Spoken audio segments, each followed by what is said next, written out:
Hello everyone.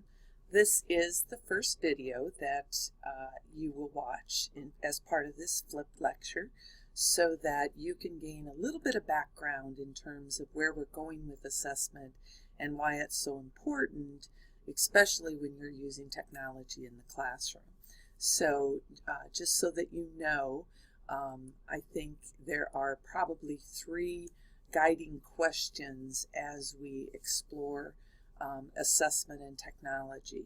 And first, what I'd like to do in this first video is provide you with a little bit of background on types of assessment. I know you've probably gotten some,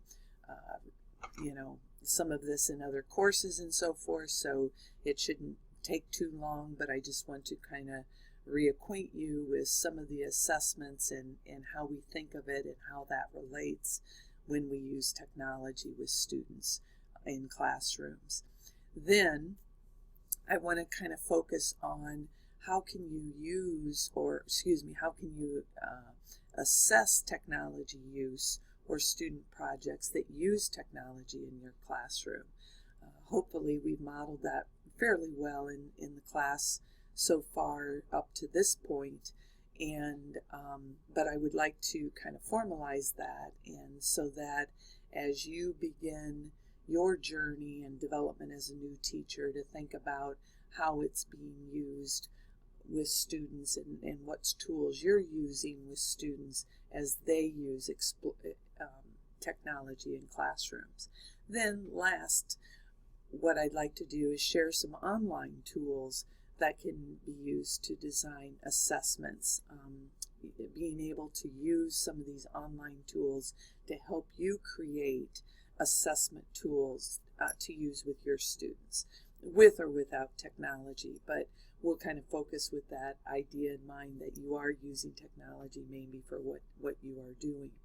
First, what I would like to do is bring this back into your attention, and that is your TPAC lesson plan. I think this would be a good week to, if you haven't already, check out those materials that are accessible on Blackboard. I've put that document in week 10 to make it kind of right there in front of you. But that lesson plan is due on April 1st, so that's coming very, very quickly. And I think you'll want to use some of your time this week probably to get started with that, or start thinking about a lesson plan that you would do in an elementary classroom. Please note that yes, we've talked about science, we've talked about math, we're going to still talk about literacy, and we're going to talk about social studies, and you are welcome to do a lesson plan in any one of those content areas or something else if it fits. But I do want you to start thinking about this. And so if you look at these materials on Blackboard, you will note that one of the parts of the lesson plan that we really do kind of acknowledge is that you do have to plan for assessment. And so this flipped lecture will specifically take you through information and activities that I think will prepare you to do that as part of your lesson plan. So as you look at those materials, you'll notice that we kind of have a format that we would like you to follow. I think it is similar to other forms, lesson plans that you maybe have had to follow for other classes, although we probably put a couple new parts in there. Namely maybe the description of the instructional context. If you kind of think about that in terms of this course, think of the TPAC diagram and think of that blue dotted line. We have tried to emphasize that no matter where you are and what you do, the context of where you are and what you do makes a lot of difference, especially related to technology. So in this lesson plan, we want you to describe that context. I will talk about that and the role of technology a little bit more when I come back on next Tuesday. But I think these, especially with the italics, the asterisks by it, I think those are things that you can get started on now, because you've worked with those all semester, either in this class or I'm sure in other classes that you've had. But I do want to reiterate that this mainly is for that assessment piece. And note that in that assessment piece, you have two things that you have to do. There's two parts. One, you have to give kind of a written description on how you will assess students in this lesson plan. And then the second part is you have to actually design the assessment tool that you will use with the lesson plan to assess the students. So again, I think this flip lecture will give you probably the tools that you need in order to do that. And just know that as part of the lesson plan too, that you have a student product. That does not mean that you have to have an actual student do whatever you're asking them to do with technology, but you do have to create the product as though you were a student doing whatever you have asked them to do in the lesson plan. And that's just, again, just to, kind of make you use technology in different ways,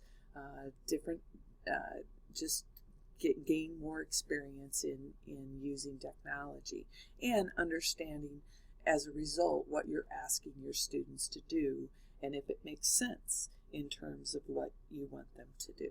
Okay, so where we'll start is a little bit of background, and I'm hoping what this background will do is help you with that first part that we're requiring as part of that lesson plan, and that's the description of assessment that you'll be conducting. And there we just want you to use the academic language appropriate for talking about how you would assess students in doing this activity, whether it's for our lesson plan or anything else. And there's different ways to talk about this, but what I've done here is I've kind of got I've listed four things that we use when we talk about assessment in education. There are others, but these are kind of the biggies that we talk about all the time. One is formal and informal assessments, and it really describes exactly what it is. You guys, a lot of times in your classrooms, what you're going to do is you're going to do informal or use informal mechanisms to assess your students. That could be just calling a student up to your desk and asking them to go over their work with them, see how they're doing. I do informal assessments just by watching you in class and those kinds of things.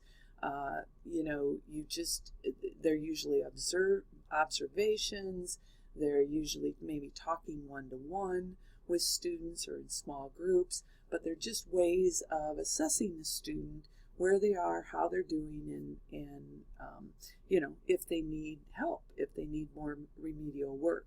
On the other side of that is more of a formal assessment, and this would be more like what we do with you in terms of, okay, when you hand in an assignment, we have designed an assessment tool for most of your stuff that we use and fill out, okay? And, going back to informal, maybe it's kind of the things that I do in lecture with you. I ask you to fill out a Google form. I ask you to write something on a piece of paper. Those are more informal, but the formal ones are more structured. You know exactly what you have to do. You know exactly what we're going to grade on. Formal would also be exams and so forth as well.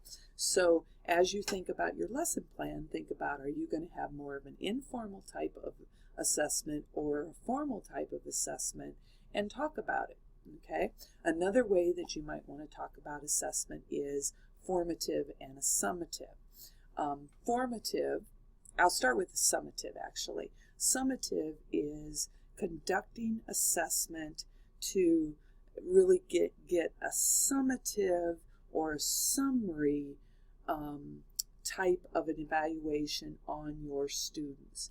This would be, I think, the best summative that I have for 201 would probably be our final exam. That's going to be comprehensive. We're going to go back into the entire course, and we'll have an evaluation that kind of gives us an idea of everything that we've covered and how you did. Okay? In a classroom, that might be a unit exam, a chapter exam, or something like that. It could be a project if that project's goal is to see what students learned on a body of knowledge that was shared. Formative assessment happens along the way. So formative assessments are those little assessments that you've set up along the way getting to the summative. So if we go back to the final exam, our formative assessments would be all the assessments that we do with your lab projects, even your midterm exam, etc., along the way. Objective, subjective assessments, those are kind of dealing with objective, usually have right or wrong answers, and you're either right or you're wrong. Multiple choice exams, those kinds of things. Subjective usually has a little bit of degree of teacher bias, actually, in terms of grading, because they're usually a little bit more open-ended. Maybe the answer isn't quite black or white.